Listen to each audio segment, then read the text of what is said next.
भवरोग मिटाने में जो सक्षम हैं ऐसे वैद्यराज हैं श्री सद्गुरु देव। और सद्गुरु के वचन पर विश्वास रखना, यह है रोगी का श्रद्धा और समर्पण भरा व्यवहार। परहेज है विषय सुख की आशा। सद्गुरु वचन पर विश्वास करें तो ब्रह्म सुख की प्राप्ति होती है, विषय सुख की नहीं। और यही कारण है कि ब्रह्म सुख का जब तक अनुभव नहीं होता तब तक विश्वास ही करना होता है, क्योंकि विषयों के सुख का अनुभव किया है तो बुद्धि बार बार कहती है कि यह तो मिल ही रहा है, वह पता नहीं, मिले न मिले। इसलिए विश्वास, उस अगम के सुख को पाने के लिए विश्वास। अच्छा, मिलता क्यों नहीं है? थोड़ी सी गंभीर बात है। कवि ही अगम जिमि ब्रह्म सुख आह मम मलिन जनेसु। जनेसु का यहां अर्थ है अंतःकरण। जिनका अंतःकरण अहमता और ममता से मलिन है उन्हें ब्रह्म सुख की प्राप्ति नहीं होती। अहमता और ममता, तो अहमता कैसे मिटे और ममता कैसे मिटे? तो इसका एक सरल उपाय है। दो बीमारियां हैं, अहमता और ममता, तो दो औषधियां हैं, ज्ञान और वैराग्य। ज्ञान होने पर अहमता मिट जाती है और वैराग्य होने पर ममता मिट जाती है। और ये दोनों मिलेंगे कहां? ये दोनों, अच्छा, सारा संसार पीछे पड़ा है कि हमें ज्ञान मिले, वैराग्य मिले, पर ये दोनों गुरुदेव के पीछे पीछे चलते हैं। तो गुरुदेव हैं मानस की भाषा में विश्वामित्र जी, और इनके पीछे पीछे चल रहे हैं राम जी और लक्ष्मण जी। तो राम जी लक्ष्मण जी कौन है आध्यात्मिक दृष्टि से? ज्ञान विराग सकल गुण ऐना, सो प्रभु में देखो भरी नैना। ये ज्ञान और वैराग्य के रूप है, और इनको लेकर गुरुजी जनकपुर आए। और बड़ा सुंदर संकेत है कि देह नगर में तो रहा जा सकता है अहमता ममता के साथ, राग और द्वेष के साथ, पर विदेह नगर पहुंचने के लिए तो ज्ञान वैराग्य की ही आवश्यकता है। वहां राग द्वेष लेकर नहीं पहुंचा जा सकता। तो ये राम जी ज्ञान के रूप हैं और लक्ष्मण जी वैराग्य के रूप हैं, और गुरु जी के संग हैं यह। तो ये जो अंतःकरण की मलिनता है, अहमता और ममता, मैं और मोर, ये तुलसीदास जी कहते हैं, तुलसीदास मैं मोर गए बिन जीव न कबहू सुख पावे। मैं माने अहमता, मोर माने ममता। और यही मैं और मोर मूढ़ता त्यागू, महामोह निश सूतत जागू। तो इसके लिए ज्ञान और वैराग्य, और ये ज्ञान वैराग्य गुरुदेव के पास, इसलिए गुरुदेव के वचन ही ज्ञान वैराग्य से परिपूर्ण है। अच्छा, अब एक अद्भुत बात है, दोनों की जरूरत क्यों? एक दिन मैंने निवेदन किया था, फिर आपको याद दिला दूं। ज्ञान की दृष्टि से ही हमें सार दिखाई देता है, और वैराग्य की दृष्टि से जिनमें हमारी आसक्ति है उनमें असार दिखाई देता है। वैराग्य न हो तो हमें संसार की असारता नहीं दिख सकती, और ज्ञान न हो तो इस संसार में जो सार रूप परमात्मा है वह हमें नहीं दिखाई। इसलिए दोनों चाहिए। सार दिखाई देता है ज्ञान की दृष्टि से, असार दिखता है वैराग्य की दृष्टि से। और जिनमें न ज्ञान है न वैराग्य, उन्हें न सार दिखता न असार दिखता, उन्हें संसार दिखता है, उन्हें संसार दिखता है। इसलिए अब ये दोनों, ज्ञान भी और वैराग्य भी। ज्ञानियों की दृष्टि में सार ही सार, सर्वम खलविदम ब्रह्म, और वैराग्यवान की दृष्टि में सब असार है। यहां कुछ भी सार नहीं है, सब असार, सब नश्वर, सब मिथ्या। तो वैराग्य हमें उस मिथ्या दिखाकर आसक्ति से मुक्त करता है, और ज्ञान हमें सार तत्व की पहचान करा के जीवन मुक्ति का प्रसाद देता है। और यह गुरुदेव के पास। अब चलो कथा की दृष्टि से देखें। जनकपुर में ये दोनों ही बैठे, राम जी हैं, लक्ष्मण जी भी, और धनुष रखा है। अब ये धनुष नहीं टूटता, किसी से नहीं टूटा। बड़े बड़े राजा आए, बड़े बड़े बलवान आए, पर ये टूटता ही नहीं धनुष। तो ये धनुष है क्या? ये देहाभिमान ही धनुष है। देहाध्यास के कारण जो अपने को शरीर ही मान लिया, यह जो मान्यता है, इस मान्यता की जड़ता ही ये धनुष है। अच्छा, अब एक बात मैं आपसे कहूं कि ये धनुष टूटता ही नहीं है। कबीरदास जी ने भी इस धनुष को मोह कहा है। कबीरा मोह पिनाक यह, बिन गुरु टूटत नाहि, बिन गुरु टूटत नाहि। कहत कबीर सुनो भाई साधो, गुरु चरणन में लिपट रहना, कछु लेना न देना, मगन रहना, कछु लेना न देना, मगन रहना, कछु लेना न देना।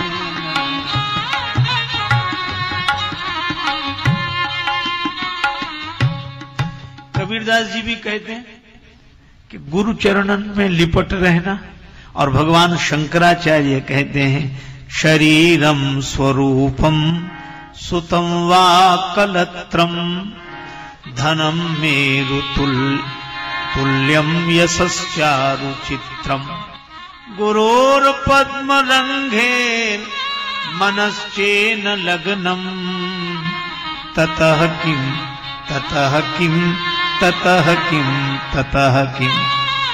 स्वस्थ शरीर हो, सुंदर रूप हो, पुत्र सुपुत्र हो, और पतिव्रता प्रेम की मूर्ति पत्नी हो,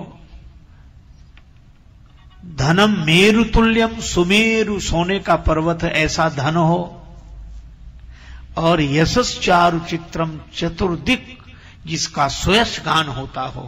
पर भगवान शंकराचार्य कहते हैं कि ऐसा होने पर भी गुरोर पद्म रंघेर, गुरुदेव के चरण कमलों में जिसका मन नहीं लगा, गुरोर पद्म रंघेर मनश्चे न लग्नम, ततः किम ततः किम ततः किम ततः किम। गुरुदेव के चरण कमलों में जिसका मन नहीं लगता तो क्या है, क्या है, सब व्यर्थ है, व्यर्थ है, व्यर्थ है। और इसीलिए यहां गुरुदेव भी विराजमान है, और ये धनुष रखा है, देहाभिमान का धनुष। अच्छा, क्या इन राजाओं ने ताकत नहीं लगे, शक्ति नहीं है? अरे भाई, यह धनुष ताकत से टूट ही नहीं सकता है। जब तक तोड़ने वाला रहेगा तब तक ये टूटेगा ही नहीं। तोड़ने वाले का अर्थ है कि यह धनुष कर्ता भाव से नहीं टूटेगा, कर्ता भाव से नहीं। अहंकार विमूढ़ात्मा कर्ता हमिति मन्यते। इन राजाओं को यही तो लगता है कि हम धनुष तोड़ेंगे, हम तोड़ेंगे। अरे जिसका अहम ही नहीं टूटा वो धनुष क्या तोड़ेगा? पहले अहम टूटे तब तो अज्ञान मिटे, ये देहाभिमान मिटे। अहम टूटा नहीं तो देहाभिमान छूटा नहीं। और यही कारण है कि बड़े बड़े बलशाली राजा आए। अच्छा, इन्होंने बहुत गणेश जी को बनाया, हे गणेश जी महाराज हमसे धनुष टूट जाए। एक सज्जन बोले गणेश जी ने इनकी सुनी क्यों नहीं? तो एक दूसरे संत ने कहा कि गणेश जी भी तो हैरान है। क्यों?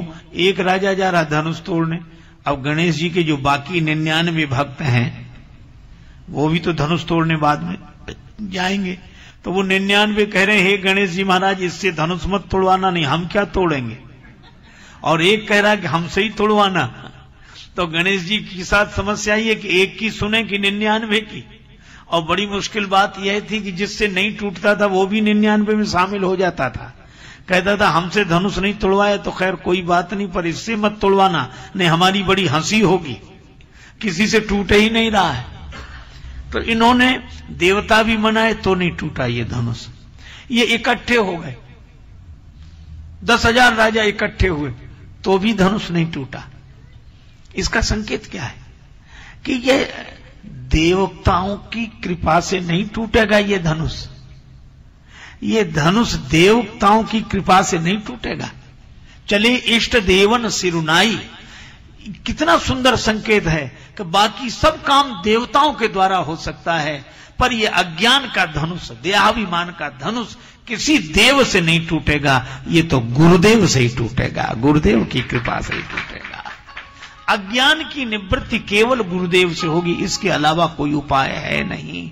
मानस का डिंडिम घोष है, बिनु गुरु होय कि ज्ञान, ज्ञान की होय विराग बिन, गावहि वेद पुराण सुख की लही हरि भगति बिन। तो गुरु कौन? व्यक्ति।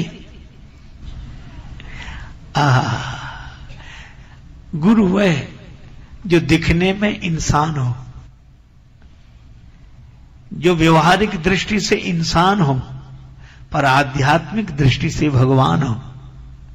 ऐसी अभिन्नता का अनुभव हो गया कि जिसके स्वरूप में और उसमें कोई भेद नहीं रह गया।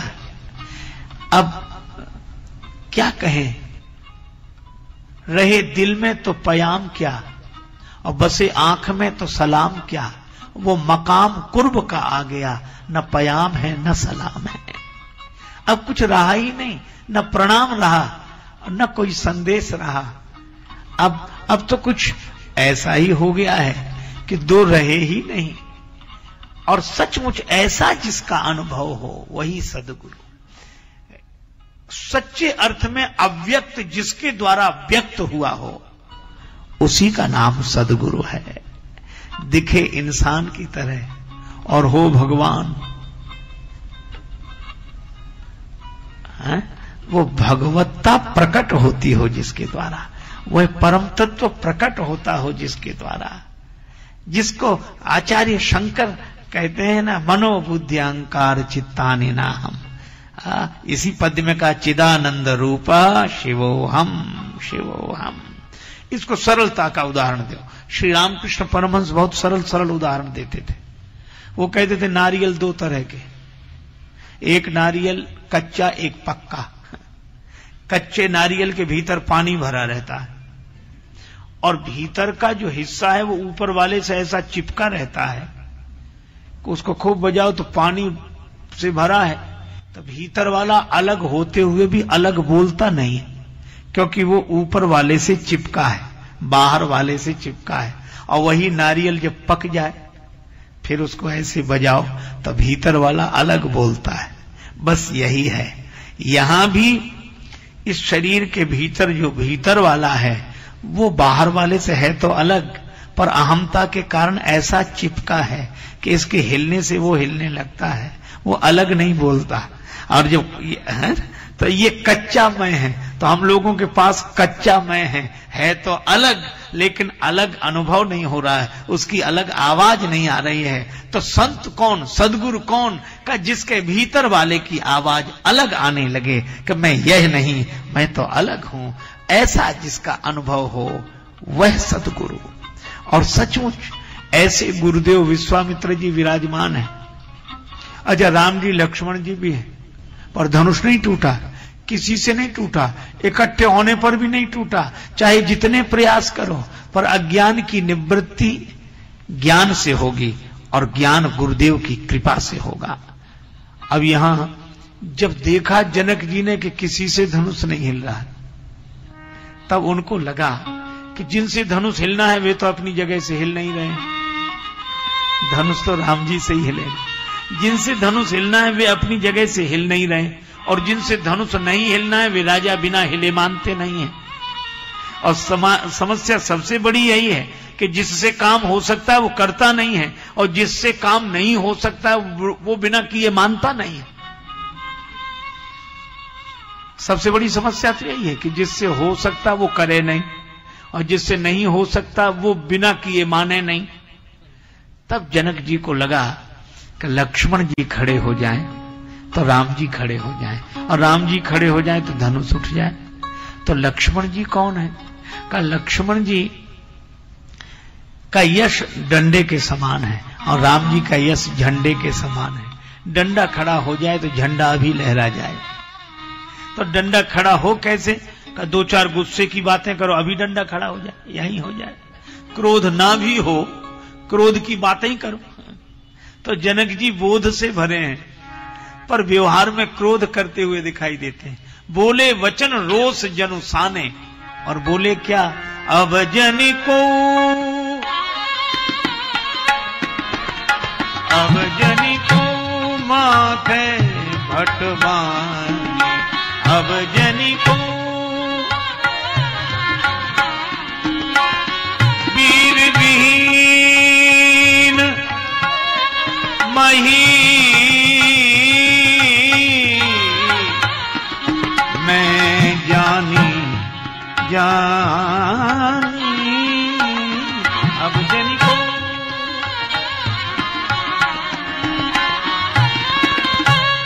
अब जनि को माखे भटवानी, अब जनि को, अब जनि को, अब जनि को। जनक जी बोले कोई अभिमान न करे कि हम वीर हैं, हमने समझ लिया पृथ्वी वीरों से रहित हो गई।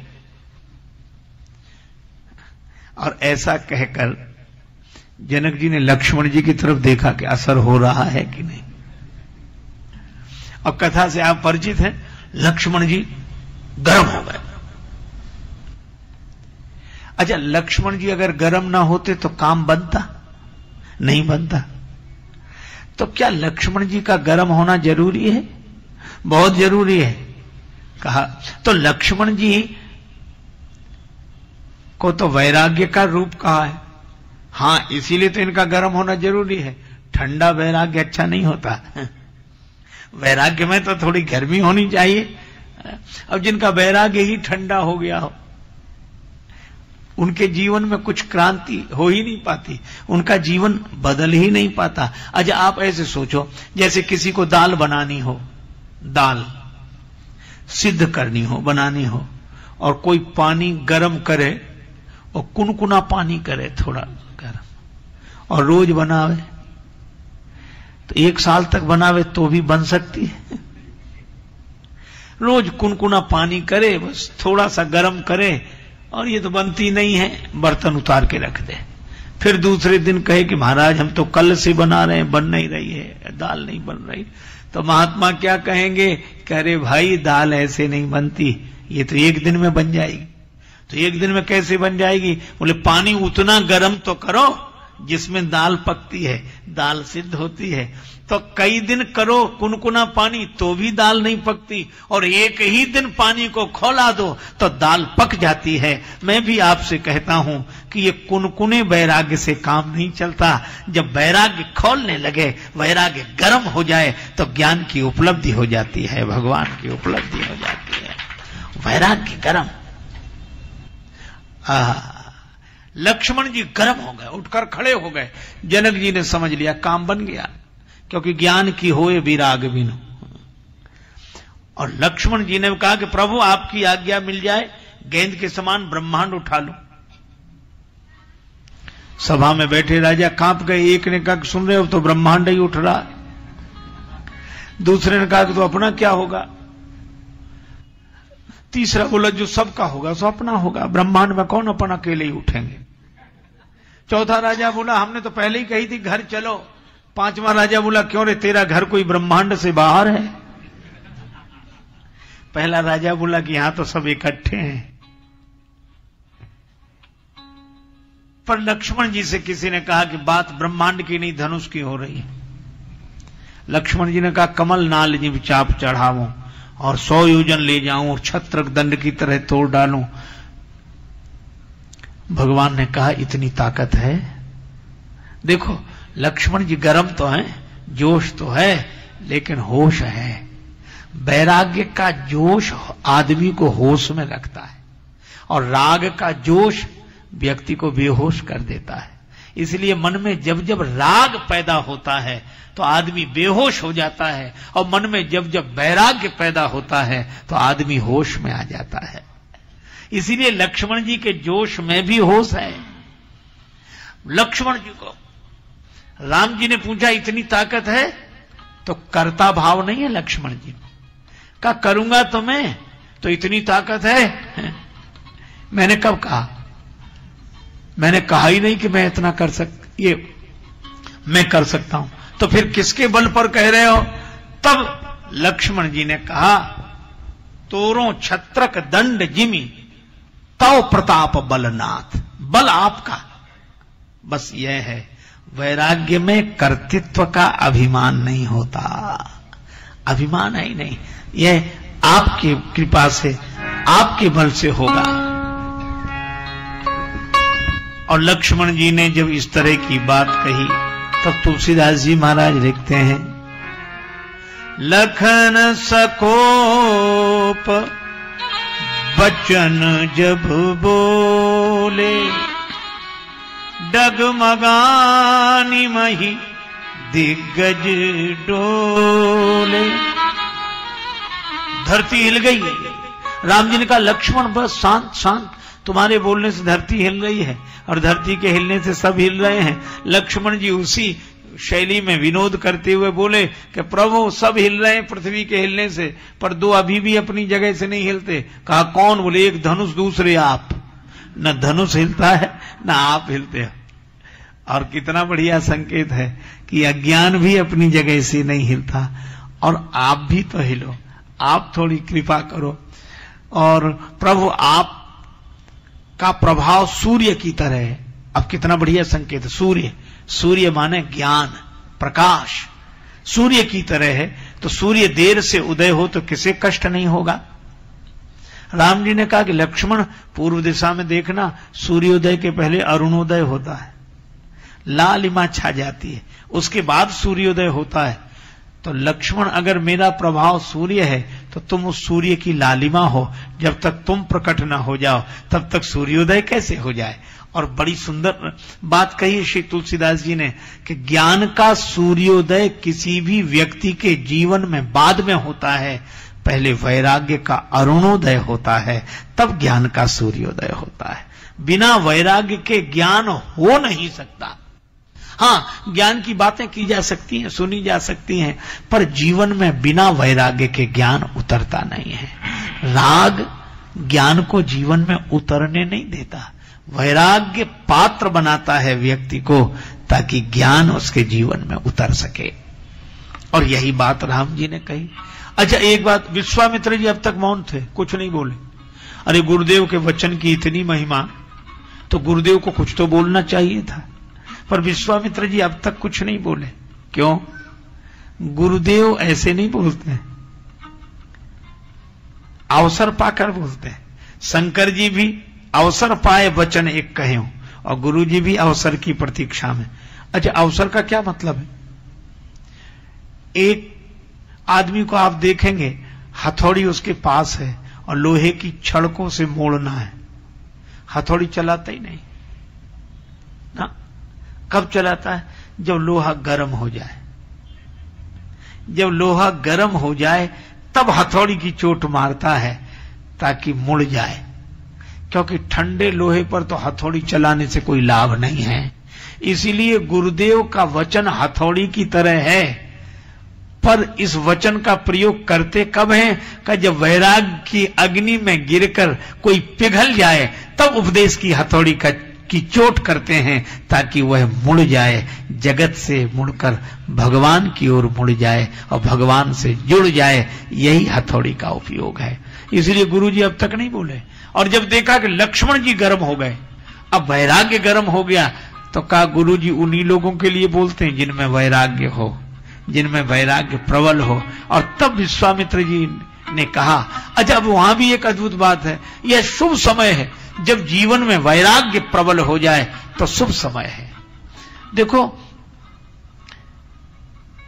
जगत से जुड़ने के लिए राग चाहिए और अपने आप से जुड़ने के लिए वैराग्य चाहिए, और वही हुआ। देखो, अपने आप को पाने के लिए वैराग्य, जगत को पाने के लिए, जगत का सुख पाने के लिए राग चाहिए, अपने आप का सुख पाने के लिए वैराग्य चाहिए, और भगवान का सुख पाने के लिए अनुराग चाहिए। मिले ही न रघुपति बिनु अनुरागा। भक्ति, जिस आसक्ति के कारण जगत का सुख मिलता है, भक्ति के कारण भगवान का सुख मिलता है, और विरक्ति के कारण अपने स्वरूप का सुख मिलता है, आत्मा का सुख मिलता है। और यहां यही बात है कि जैसे ही लक्ष्मण जी गर्म हुए, वैसे ही शुभ समय जाना। विश्वामित्र समय शुभ जाने, विश्वामित्र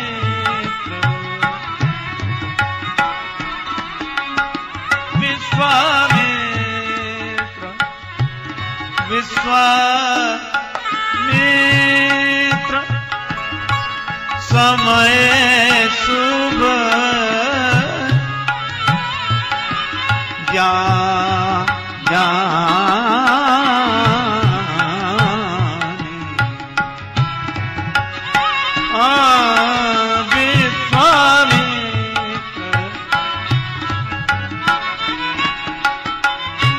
विश्वामित्र बोले अति स्नेहमय वाणी। विश्वामित्र विश्वामित्र विश्वामित्र विश्वामित्र जी ने शुभ समय जाना और उस समय वचन बोला। कोई बात नहीं कही, केवल यही कहा, उठहु राम भंजहु भव चापा। राम उठो, शिव धनुष का खंडन कर दो। यह वचन। अच्छा, एक अद्भुत बात है, राम जी अब तक उठे ही नहीं ना। किसी ने राम जी से कहा कि आप पहले क्यों नहीं उठे? राम जी बोले उठे तो वो जिसमें संकल्प उठे, हमारा कोई संकल्प ही नहीं। अच्छा, एक भक्त से किसी ने पूछा आपका क्या संकल्प है? उस भक्त ने कहा हमारा क्या संकल्प हो सकता है, हम तो खुद किसी के संकल्प हैं। हमारा क्या संकल्प, हम तो स्वयं किसी के संकल्प हैं। तो जैसे भक्त भगवान का संकल्प है, इसी तरह शिष्य का अपना क्या संकल्प, वह तो स्वयं गुरुदेव का संकल्प है। गुरुदेव का संकल्प जो हो जाए वही शिष्य है।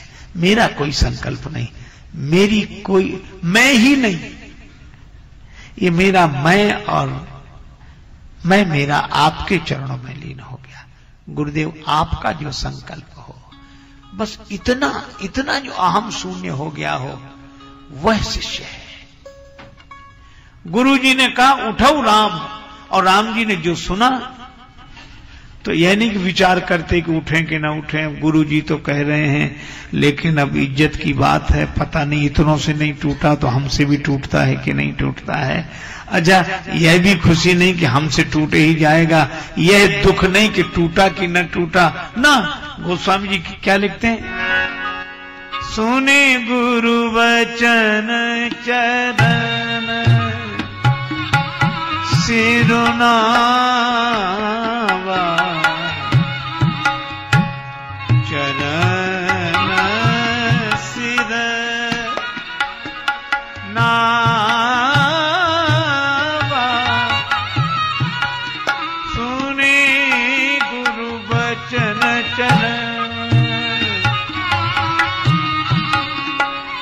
हरस विषाद न कछूर आवा,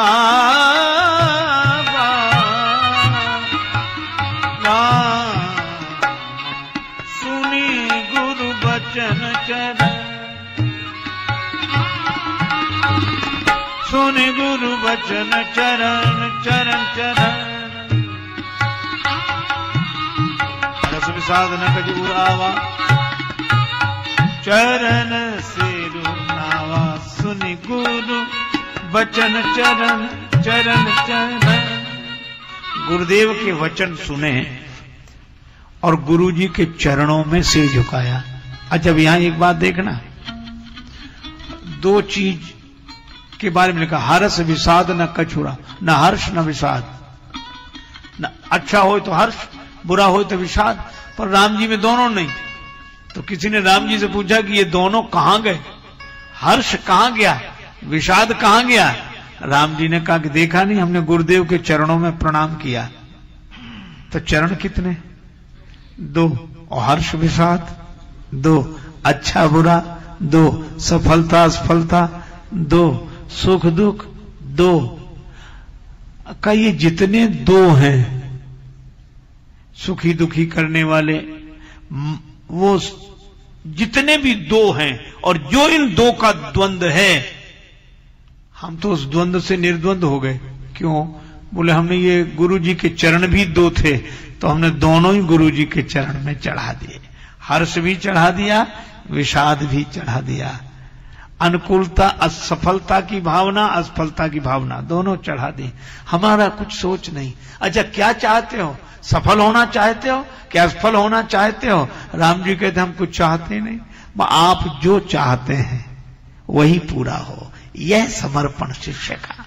और तब ऐसा लगता है कि भक्त के द्वारा भगवान सारी लीला करते हैं, और जब कोई शिष्य इतना समर्पित हो जाए अहम शून्य होकर, तो उसके माध्यम से गुरुदेव सारी लीला करते हैं। और वही हुआ। गुरुजी ने कहा कि राम उठो। अच्छा, गुरुदेव के वचन की बात देखो, गुरुजी ने यह नहीं कहा कि तुम भी कोशिश करके देखो, इतनों ने कोशिश की तुम भी जाओ ना। गुरुजी तो सीधे कहते हैं, उठऊ राम भंजऊ भव चापा। राम उठो, शिव धनुष का खंडन कर दो, तोड़ दो धनुष। राम जी समझ गए कि धनुष तो टूट गया। कहा कैसे टूट गया? कहा गुरुदेव के संकल्प में तो टूट ही गया। उन्होंने तो यह कहा कि तोड़ दो, तो टूट गया। और इसीलिए राम जी ये कहते हैं कि धनुष तो गुरुदेव के संकल्प से टूटा है। तो आपने क्या किया? इसीलिए तो राम जी को धनुष तोड़ने का अभिमान नहीं है। कहा क्यों नहीं है? राम जी ने कहा कि हमने तो छुआ है, अब छुअता ही टूट पिनाक पुराना। हमारा तो केवल छूना हुआ है, असल में धनुष तो गुरुदेव के संकल्प से ही टूटा है। जब शिष्य को यह लगने लगे कि यह महिमा तो गुरुदेव के संकल्प की है, मेरा तो बहाना है, बस यही गुरुदेव के वचन पर विश्वास और गुरुदेव के प्रति समर्पण की बात। अच्छा, एक बात बताओ, जब गुरुदेव के चरणों में सुख दुख दोनों चढ़ा दिया, तो आप सुखी हुए कि दुखी? न सुखी न दुखी, न शांत न अशांत। तो जब शांत भी ना हो, अशांत भी ना हो, सुखी भी ना हो, दुखी भी ना हो, तो फिर अवस्था कौन सी रहेगी? सहजता। इसी को कहा गया उत्तमा सहजावस्था, सहज अवस्था। साधो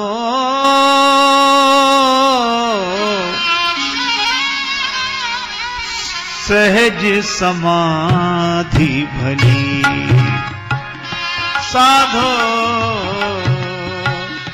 सहज समाधि भली।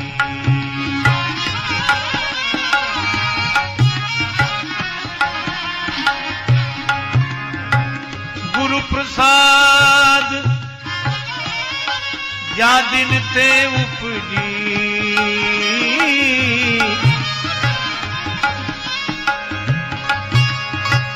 गुरु प्रसाद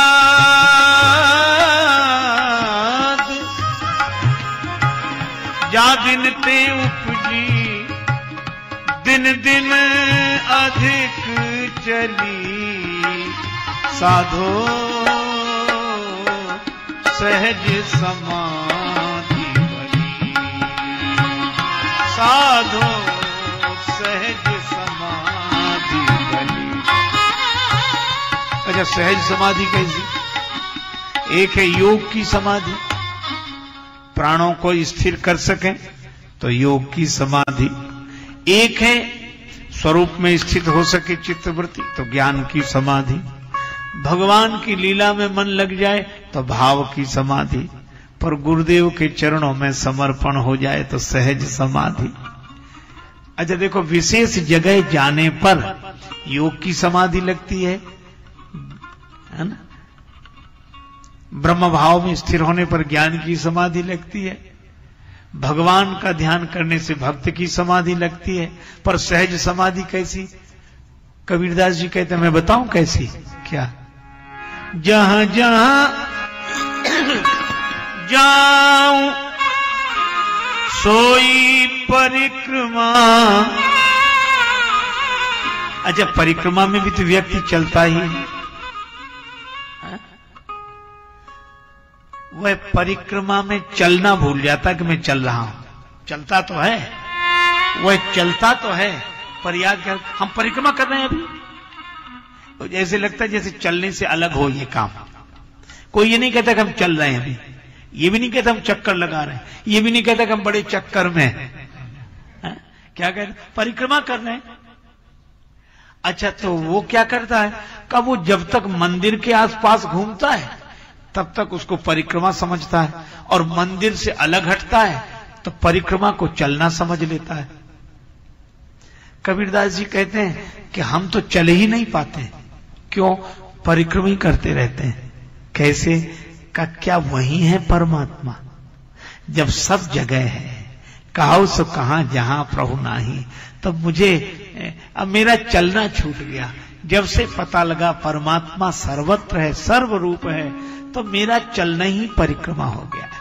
मैं जब चलता हूं तो यही लगता है परिक्रमा हो रही है। जहां जहां जाऊं सोई परिक्रमा, जो कछु करो सो पूजा।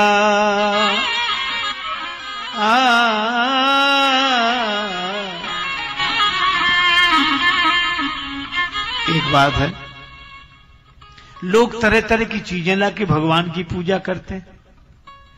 मैं तो जो कुछ कर्म करता हूं उसी से भगवान की पूजा हो जाती। जो कुछ करूं सब पूजा।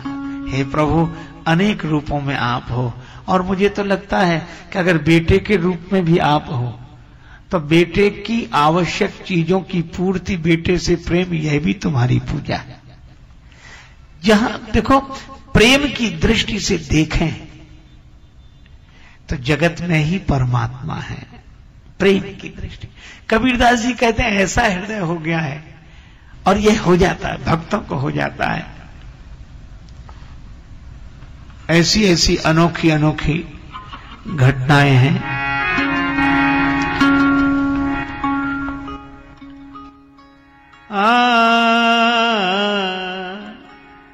संत तुकाराम जी की पत्नी रखूबाई स्वभाव से कर्कशा, इसलिए लोग उसे रूखी बाई कहने लगे। ये बिल्कुल रूखी है, इसमें रस है ही नहीं। पर तुकाराम जी को तो उन्हीं के साथ रहना था। महाराज तुकाराम जी सत्संग भजन के प्रेमी, तो 10 लोग आकर बैठ जाएं। रखूबाई दूर से घड़े में जल भर के लाई, और उसने देखा कि ये लोग सत्संग कर रहे हैं। उसको तो सत्संग से बहुत चिढ़ थी। अब और लोगों को डांट कर बोली, सवेरे से तुम्हें और कोई काम नहीं है? ये तो निठल्ले हैं ही, तुम और 4 आकर इकट्ठे बैठ जाते हो।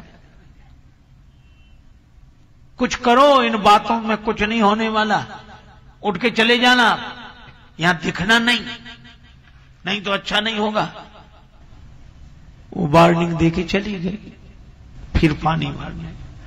तुकाराम जी मुस्कुराए।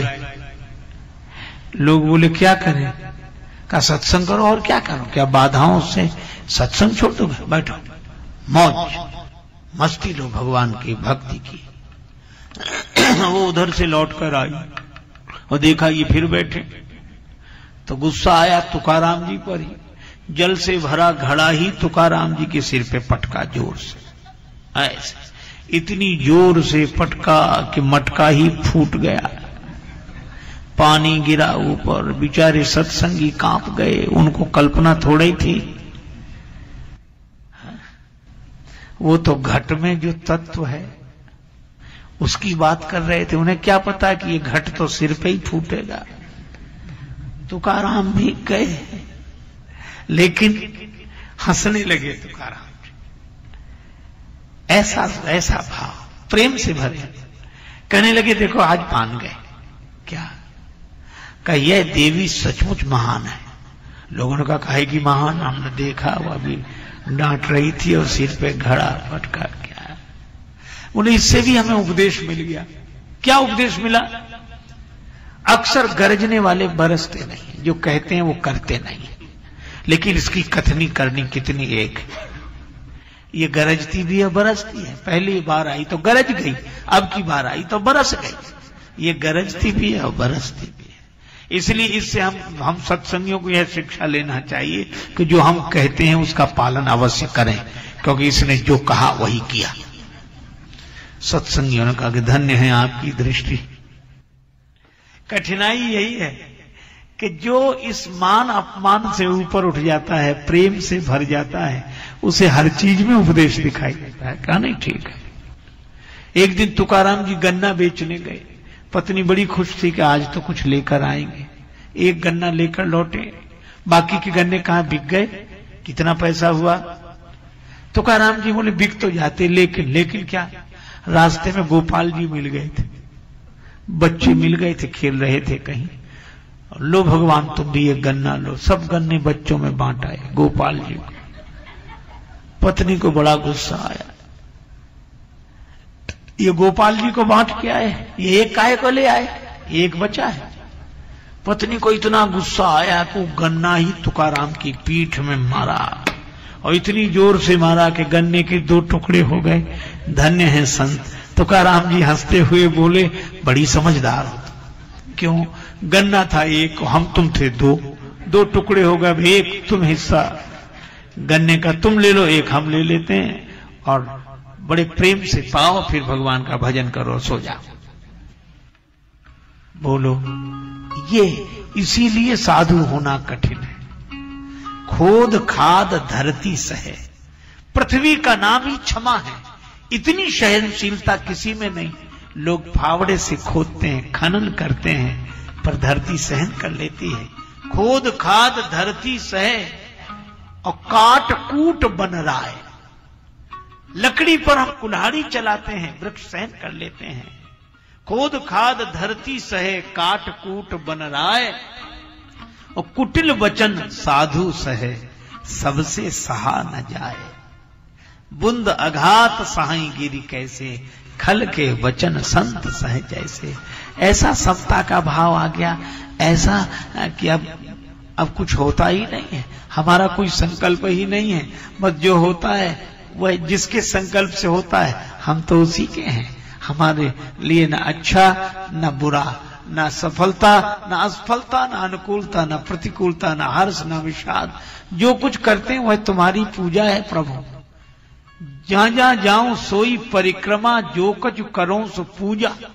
अच्छा कबीरदास जी एक बात बताओ, क्या आप जहां जहां जाते हो परिक्रमा, हाँ, जो करते हो वो पूजा क्यों है? हम जिसका स्मरण करके करते हैं उसके निमित्त किया गया प्रत्येक कर्म पूजा है।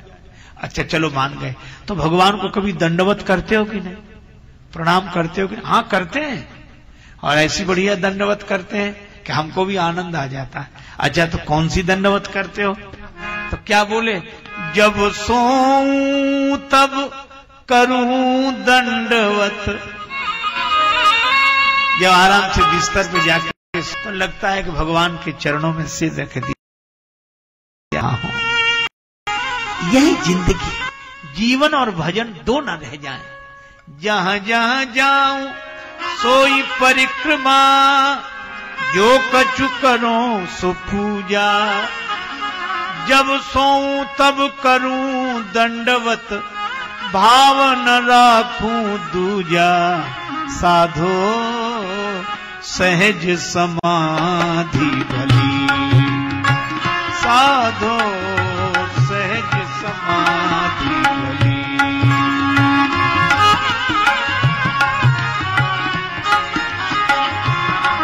पर यह सहजता गुरुदेव की कृपा से मिली। गुरु प्रसाद जा दिन ते उपजी, गुरु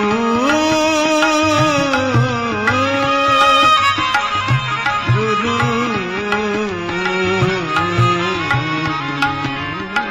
गुरु प्रसाद जा दिन ते उपजी, दिन दिन अधिक चली। सहज समाधि भली, साधो सहज समाधि भली।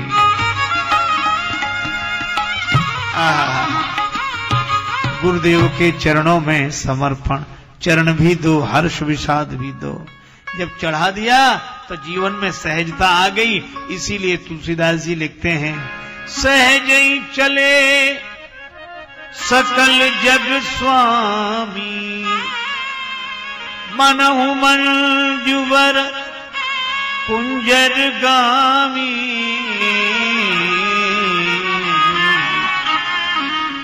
अच्छा, यहां उदाहरण बड़ा सुंदर दिया। भगवान सहज होकर चले। जिन पर गुरुदेव की कृपा होती है उनके जीवन में सहजता आ जाती है, और सहजता आती है तो उनकी चाल में मस्ती बनी रहती। हम तो हमारी मस्ती में झूमते चले हैं, आदाब कर लिया बस जो राह में मिले हैं। हो चाहे जैसा मौका, खाएंगे नहीं धोखा। पाया है ज्ञान ऐसा गुरुदेव से अनोखा, रास्ता मिला है पक्का, हम दौड़ते चले हैं। हम तो हमारी मस्ती में झूमते चले। अच्छा देखो, एक बात बताएं, सदगुरु की कृपा जिन पर होती है वो मस्ती में तो रहते हैं, पर कौन सी मस्ती में? अपनी मस्ती में रहते हैं। हम तो हमारी मस्ती में, दूसरे की मस्ती का क्या ठिकाना गा। इसीलिए शराब की मस्ती कब तक? जब तक नशा तब तक। एक आदमी ने शराब पी ली खूब नशे में। अब नशे में तो उसे पता ही नहीं रहता कि वो कौन और हम कौन।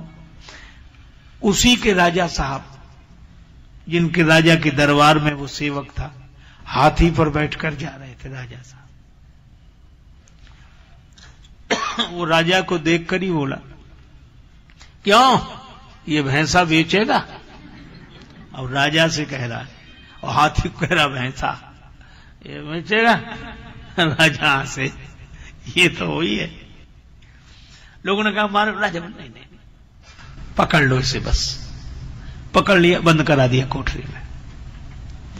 दूसरे दिन जब उसका नशा उतरा सवेरे, पूछा कि यहां क्यों बंद कराए? बोले तुम राजा साहब से ऐसे बोल रहे थे कि क्यों रे भैंसा बेचेगा। अब तो कांपने लगा कि क्या बताएं, हमको तो ये ख्याल में ही नहीं था। वो नशा भर उतर गया उसका। थोड़ी देर में खबर आई कि राजा साहब ने बुलाया। गया कांपते हुए, सिर झुका लिया प्रणाम करके। राजा हंसकर बोला, क्यों भाई भैंसा खरीदोगे? तो वो भी विचित्र आदमी था, हंसकर बोला हुजूर। राजा ने कहा भैंसा खरीदोगे? सिर झुका के बोला, हुजूर खरीदने वाला तो रात को ही चला गया। वो कल आया था और रात को ही चला गया। अब तो आपका सेवक है, जो आज्ञा हो सो। तो देखा उसकी मस्ती कब तक? जब तक उसका नशा उतर गया। फिर क्यों उतर गया? क्योंकि दूसरे का था। पर अपना नशा क्यों उतरेगा? इसीलिए ब्रह्मानंद की मस्ती, आत्मानंद की मस्ती, स्वयं की मस्ती। इसीलिए तो सदगुरुदेव नानक जी कहते हैं, भंग भसूटी सुरा सब उतर जाए प्रभात, पर नाम खुमारी नानका चढ़ी रहे दिन रात। अरे ये नशे किस काम के? शाम को पी सुबह को उतर जाएगी। एक संत ने कहा, अरे साधक, ये दुनिया के नशे तो उतर जाएंगे, इनकी मस्ती भी उतर जाएगी, लेकिन शाम को पी सुबह को उतर जाएगी, पर मेरे नैनों से 2 बूंद पी ले अगर, उम्र सारी नशे में गुजर जाएगी। ऐसा गुरुदेव का प्रसाद, ये गुरुदेव की कृपा से ऐसी मस्ती, और वह आती है सहजता। राम जी सहज चले, पर चले कैसे? अब यहां भी एक बड़ा सुंदर उदाहरण दिया। धन्य है तुलसीदास जी, उदाहरण अद्भुत देते हैं। सहज ही चले सकल जग स्वामी, मनहु मंजूबर कुंजर गामी। ऐसे चले जैसे हाथी जा रहा। अच्छा, हाथी की सबसे बड़ी विशेषता उसकी मस्ती भरी चाल। अब कोई मस्ती से झूमता जो क्या हाथी की तरह झूमता हुआ आ रहा है। तो राम जी कैसे चले? मस्ती से, कुंजरगामी। अच्छा, हाथी की चाल में मस्ती क्यों, और हाथी का ही उदाहरण क्यों दिया? शायद इसलिए क्योंकि हाथी के बारे में एक बात तय है। हम लोग बच्चे थे, गांव का जीवन रहा, तो हम लोग गांव में देखते थे, एक हाथी आ जाए तो घंटी रहती उसके गले में, टन टन टन टन की आवाज होती, तो हम लोग उत्सुक होते, हाथी आया, हाथी आया। घर से बाहर निकलते हाथी को देखने के लिए। लेकिन यह भी देखा गांव में कि गांव भर के हम लोगों के बुजुर्ग, वृद्ध, मोहल्ले के जो वयोवृद्ध लोग होते, सब अपने अपने दरवाजे पर हाथ जोड़ के खड़े हो जाते, जय हो गणेश जी महाराज, जय हो गणेश जी महाराज। और हम बच्चों से भी कहते, हाथ जोड़ो, गणेश जी हैं। मान्यता है उनकी, ऐसी भावना कि हाथी के रूप में गणेश जी आए। लोग कहते जमाना बहुत आगे है। हमने कहा आपको बोले पुराने लोग अच्छे नहीं, आज के लोग। एक सज्जन बोले पुराने लोगों में और आज के लोगों में आपको क्या अंतर लगता है? हमने कहा पुराने लोगों को हाथी में गणेश जी दिखते थे, आज के लोगों को गणेश जी में हाथी दिखता है। उनकी श्रद्धा भावना वैसी थी, और उनको मूर्ति में भगवान दिखते थे, हमें भगवान में मूर्ति दिखती है। उनको चित्र में भगवान दिखते थे, हम इतने विचित्र हैं कि हमें भगवान में चित्र दिखता है, कैलेंडर दिखता है। उनको जगत में भगवान दिखता था, हमें भगवान में जगत दिखता है। और गांव की श्रद्धा भी बड़ी अद्भुत। देखो, एक आदमी ने एक बार हमसे पूछा कि गांव और शहर में क्या अंतर है। शहर की जब मैं बात करूं तो आप ऐसा न सोचना कि आप लोगों की बात कर रहा हूं। आप लोग सत्संगी हैं, संस्कारी हैं, और महात्मा गुरुजनों ने आपको संस्कार दिया है, इसलिए आपकी निष्ठा की बात तो अलग है। लेकिन प्रायः मुझे तो गांव और शहर में एक ही अंतर दिखाई पड़ा। एक बार एक सज्जन ने पूछा क्या अंतर है गांव में और शहर में। हमने कहा गांव के लोग भिखारी को भी साधु समझते हैं और शहर के लोग साधु को भी भिखारी समझते हैं, बस यही अंतर है। उनकी सरलता देखो, सादगी देखो। हाँ? अच्छा, और उन गांव में जाकर उनकी सेवा करके देखो, उनसे प्रेम करके देखो। सचमुच यह भगवान की भक्ति है, और यह भक्ति का सुख है, सहजता है। और जो लोग ऐसा कार्य करते हैं उनसे उनके आनंद की अनुभूति देखो, प्रसन्नता देखो। गांव में आज भी जो सरलता सादगी है, भारत, मुझे तो लगता है कि भारत का विकास देखना हो तो शहर देखने चाहिए, और भारत का विश्वास देखना हो तो गांव में जाना चाहिए। भारत का विश्वास गांव में बसता है, भारत का विकास शहर में रहता है। और यही कारण गांव में वो हाथी आवे तो सब वयोवृद्ध, जय हो गणेश जी महाराज, जय हो गणेश जी महाराज, जय हो। हम लोग बच्चे रहते, हाथ जोड़ो गणेश जी। मुझे नहीं लगता कि हाथी के अलावा कोई पशु ऐसा हो जिसके इतने हाथ जोड़े जाते हो जितने हाथी के जोड़े जाते हैं। जय हो गणेश जी, जय हो गणेश जी। तो यह तो सही है कि जितने हाथ हाथी के जोड़े जाते हैं उतने और किसी पशु के नहीं जोड़े जाते हैं, पर दूसरी विडंबना भी है, जितने भौंकने वाले इसके पीछे पड़ते हैं और किसी के पीछे नहीं पड़ते। गांव भर के श्रद्धालु अगर हाथ जोड़े हाथी के आगे खड़े होंगे तो गांव भर के कुत्ते भौंकते हुए उसके पीछे पड़े होंगे। हमें आज तक समझ में नहीं आई है बात कि कुत्तों को क्या परेशानी है हाथी से, और शायद कुत्तों की भाषा हम समझ पाते और कुत्ते से पूछते कि भाई तुम्हें क्या परेशानी है, तो लगता है कि कुत्ता एक ही उत्तर देता है कि हमें हाथी से कोई परेशानी नहीं परेशानी तो इसको आराम से चलने दो, क्यों भौंकते हुए इसके पीछे पड़े हो जब हाथी से तुम्हें परेशानी नहीं है। कुत्ते यही कहते कि हमें हाथी से परेशानी नहीं है, हमें तो इसके आगे जो हाथ जोड़े खड़े हैं वो सहन नहीं हो रहे हैं, इसलिए हम भौंकते हुए इसके पीछे पड़े हैं। और इसका सीधा सा अर्थ है, हाथ जोड़ने वाले जिसके आगे खड़े होंगे, भौंकने वाले उसी के पीछे पड़े होंगे, जिसकी स्तुति होगी निंदा भी उसी की होगी, जिसकी स्तुति होगी निंदा भी उसी की होगी। हां, यह बात अलग है कि किसी कुत्ते में इतनी हिम्मत नहीं कि हाथी के आगे आके भौंके, भौंकते ही नहीं, कुत्ते कभी हाथी के आगे नहीं आते। लेकिन एक विचित्रता है, आगे आते नहीं, पीछे भौंकना बंद करते नहीं। अच्छा, इसके बाद भी हाथी की चाल में मस्ती बनी रहती है, मस्ती से झूमता जाता है। तो हाथी की चाल में मस्ती क्यों बनी रहती? इसलिए क्योंकि हाथी हाथ जोड़ने वालों के पास ठहरता नहीं है और भौंकने वालों की ओर मुड़कर देखता नहीं है, इसीलिए उसकी चाल में मस्ती बनी रहती है। स्तुति में निंदा में समान, स्तुति के कारण हर्ष ना हो, निंदा के कारण विषाद ना हो, बस उसी के चाल में मस्ती बनी रहती है। इसीलिए सहजई चले सकल जग स्वामी, मनहु मंजु वर कुंजर गामी।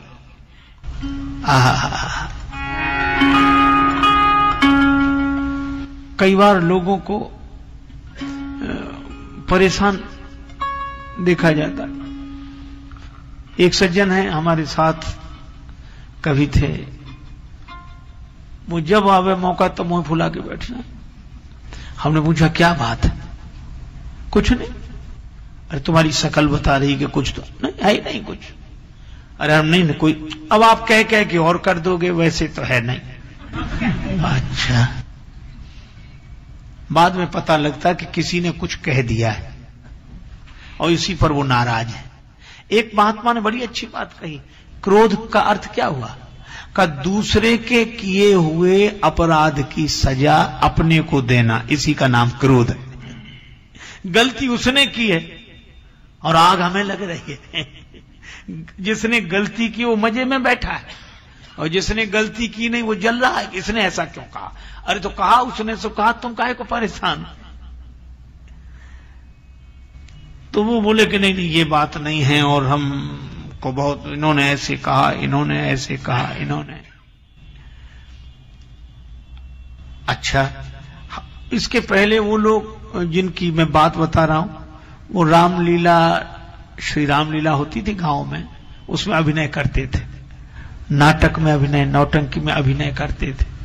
तो हमने उनसे पूछा, उसको तो डांटा लड़के को जिसने उनसे कुछ कह दिया था, कैसे नहीं बोलना चाहिए, पर उनसे हमने कहा कि तुम भी अब बुरा मत मानो। बुरा कैसे नहीं माना, ऐसी बात कही इसने ऐसे। तो हमने कहा अच्छा एक बात बताओ, तुम रामलीला में अभिनय करते थे? बोले हाँ। हमने कहा कि उसमें तुम्हें गाली मिली कि नहीं? क्या बनते थे तुम? सो बोले हमें किसी ने अच्छा पाठ दिया ही नहीं, हम रावण की तरफ से राक्षस बनते थे। अच्छा, तो बंदर तुम्हें अपशब्द, अरे अपशब्द पिटते तक थे, और पिटते ही नहीं अंत में मरते तक थे। लीला में तो ऐसे ही होगा। हमने कहा एक बात बताओ, वहां पिटते भी थे? हाँ। हमने कहा बुरा लगा? जब लीला में पिटते थे तो बुरा लगा? बोले नहीं लगा। तो हमने कहा वहां पिटने में बुरा नहीं लगा, यहां बात में ही बुरा लग गया। क्यों?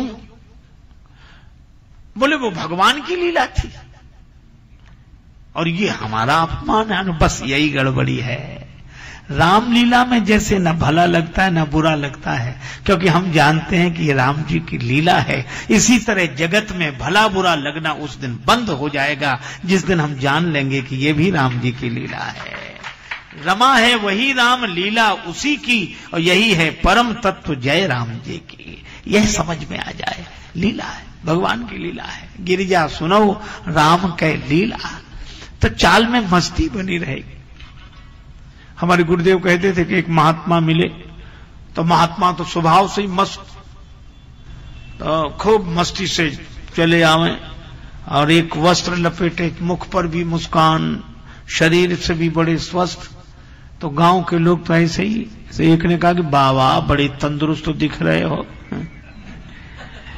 तो उन्होंने वो उधर पूरब की बोली की बात है, वहीं की घटना उस क्षेत्र की।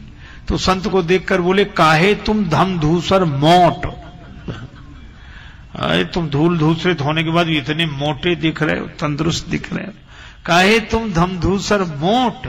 तो महात्मा भी हंसते हुए उन्हीं की भाषा में बोले धन की फिकर न रन की चोट, याते हम धम धूसर मोट। हमें कोई फिक्र है नहीं और किसी की बात का बुरा लगता नहीं, इसलिए हम तो तंदुरुस्त हैं, जो उसे लगे सो लगे, हमें कुछ नहीं। तो जो निंदा स्तुति में समान रह सके उसी के जीवन में सहजता, और निंदा स्तुति में वह समान रह सकता है जहां सदगुरु की कृपा होगी, सदगुरु के वचन पर विश्वास होगा। श्री तुलसीदास जी ने वैराग्य संदीपनी में लिखा है कि जहां शांति सदगुरु की दई, तहां क्रोध की जर जरी गई। उसका कारण ही समाप्त हो गया। और राम जी बिल्कुल सहजता से जा रहे, सहजता से सब राम जी की तरफ देख रहे हैं, इन्हीं का भरोसा है। और राम जी गुरु जी का स्मरण कर रहे हैं कि हमारा भरोसा करने वाले भले ही हमारी ओर देखें, पर हम तो गुरुदेव की ओर देखेंगे। क्यों? सारा खेल उन्हीं का है, हम तो दिखाई दे रहे हैं। और यही हुआ कि राम जी धीरे धीरे धनुष के पास पहुंचे। अब धनुष के पास पहुंचे तो वहां भी गुरु ही प्रणाम प्रणाम,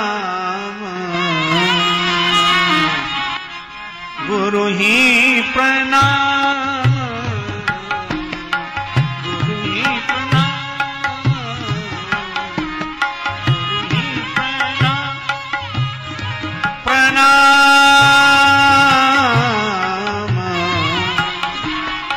प्रणाम,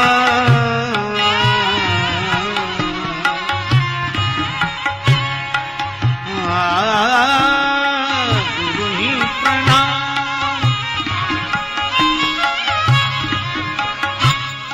प्रणाम, मन ही मन कीना, कीना गुरु ही प्रणाम, गुरु ही प्रणाम, गुरु ही प्रणाम। गुरुदेव को प्रणाम किया। कहां? यहां तो कर ही रहे थे, वहां पहुंच गए तो वहां भी प्रणाम किया।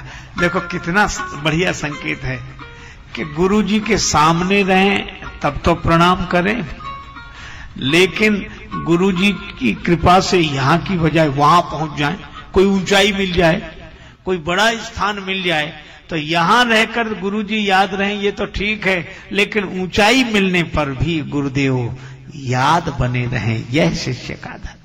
वहां पहुंचकर भी गुरु जी याद है, यही नहीं वहां भी, क्योंकि उनको लगता है कि वहां भी तो जिनके कारण पहुंचे वे तो गुरुदेव ही हैं। अच्छा, तो गुरु जी तो वहां हैं और आप यहां हैं, प्रणाम कैसे करोगे? बोले जिनको लगता हो कि गुरु जी वहां हैं वो न करें। हमको तो लगता है कि गुरु जी वहां भी हैं और गुरु जी यहां भी हैं। बस यही गुरु तत्व है, परमात्मा की तरह। देखो जो लोग यहां होते वो वहां नहीं होते।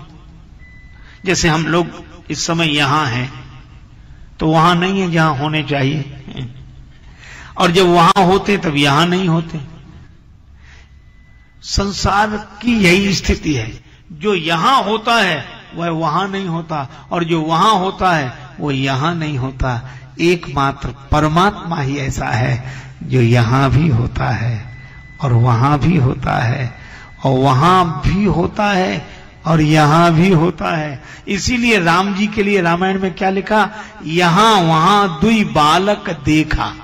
यहां भी वही और वहां भी वही।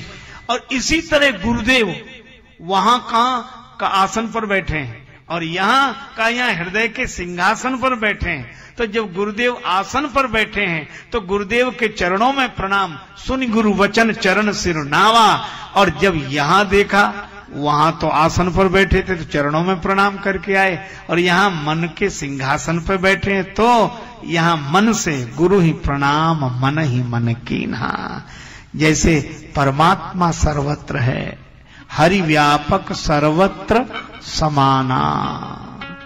और गुरुदेव के लिए क्या कहा गया, व्याप्तम एन चराचरम, जो सब में व्याप्त है वह सदगुरु तत्व है। यहां व्यक्ति की बात नहीं है, यह उस तत्व की बात है। व्याप्तम एन चराचरम। हमारे गुरुदेव कहते थे, गुरुदेव चेतन रूप से सबके हृदय में बस रहे, मैं तू हटाकर देख ले, वह सबकी साक्षी दे रहे। यह जो व्याप्तम एन चराचरम, सब में समाये, वहां भी यहां भी। और अच्छा तो कैसे पता लगा कि वहां भी और यहां भी है? राम जी से कोई पूछे कैसे पता लगा कि वहां भी और यहां भी? का गुरु जी ने ही तो कहा है। तो कहने से बस हमने विश्वास कर लिया, और विश्वास करने से हमें यहां भी उनकी अनुभूति हो गई और वहां भी उनकी अनुभूति हो गई। ये गुरु ही प्रणाम मन ही मन कीन्हा। और आप आश्चर्य करेंगे, जो काम बड़े बड़े राजाओं से नहीं हुआ वह गुरुदेव को प्रणाम करने से हो गया। इसका अर्थ यह है कि बड़ी बड़ी साधनाओं से अभिमान और मजबूत होता है, टूटता नहीं है। लेकिन गुरुदेव के चरणों में प्रणाम करने से, मन से प्रणाम करने से, ये देहाभिमान का धनुष छूते ही टूट जाता है। अच्छा, इसके दो टुकड़े हो गए। दो टुकड़े का क्या अर्थ? जड़ अलग चैतन्य अलग। ये अलग ये अलग। अब मैं जान गया, ये अलग मैं अलग। और जैसे ही इसके दो टुकड़े हुए, जैसे ही यह विवेक की दृष्टि जगी, वैसे ही सीता जी ने राम जी को जयमाल पहनाई। और इसका अर्थ क्या है? सीता जी शांति स्वरूपा हैं, सीता जी अनुभूति हैं।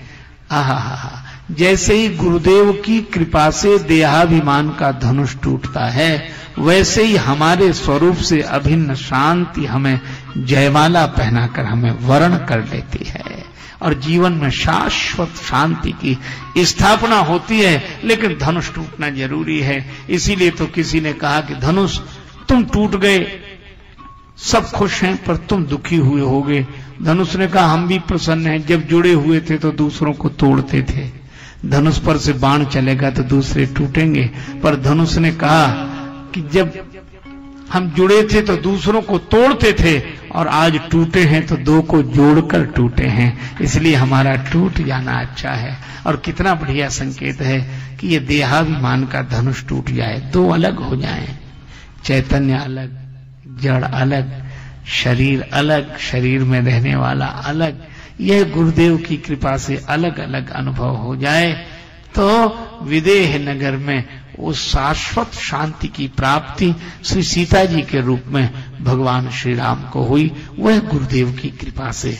तो यह कथा भगवान की कथा तो है ही, पर हमारे जीवन की व्यथा दूर करने वाली कथा है। अगर हम भी गुरुजनों के वचनों पर विश्वास करें और उनको हरि तत्व के रूप में, हरि व्यापक सर्वत्र समाना, और गुरुदेव भी व्याप्तम एन चराचरम, इस अभिन्नता से अनुभव करके उनके वचन पर विश्वास करें तो हमारे जीवन में उस परम शांति की प्राप्ति होगी। इसीलिए तुलसीदास जी कहते हैं, सद्गुरु वैद्य वचन विश्वासा, संयम यहाँ न विषय के आशा। जय सिया राम जय जय सिया राम, जय सिया राम जय जय सिया राम, जय जय सिया राम।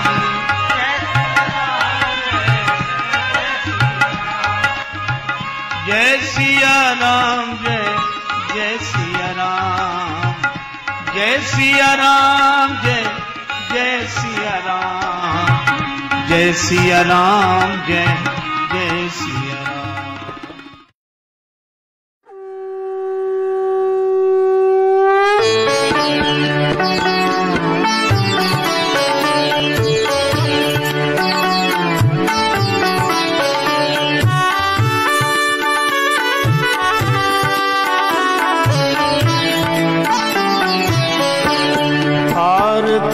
अवध बिहारी की दयामयी जनक दुलारी की, आरती अवध बिहारी की दयामयी जनक दुलारी की।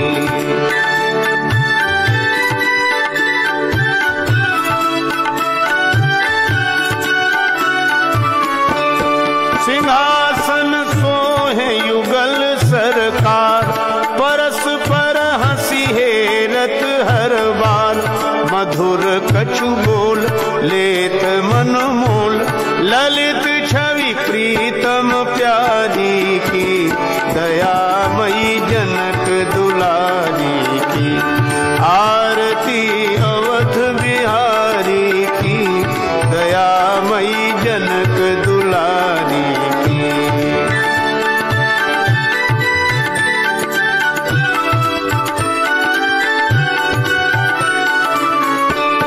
पलोटत पाए अंजनी लाल, निरख पद पंकज होत निहाल। कहत रघुराई धन्य शिवकाई, पवन सुत गिरिवर धारी की दयामयी जनक दुलारी की। आरती अवध बिहारी की दयामयी जनक दुलारी की।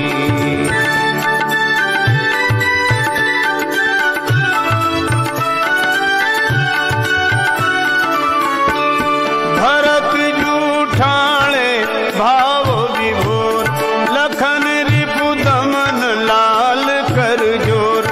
लखे मुख चंद लेत आनंद, धन शोभा धनुधारी की दयामयी जनक दुलारी की।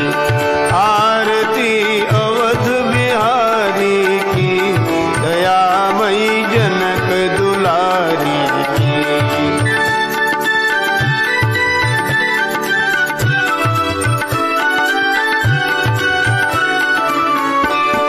आरती जो कोई जन गावे, प्रभो पद प्रेम अवश्य पावे।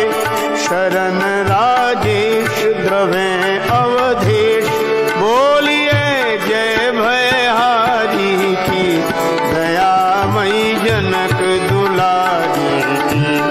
आरती अवध बिहारी की दयामयी जनक दुलारी की। आरती अवध बिहारी की दयामयी जनक दुलारी की, दयामयी जनक दुलारी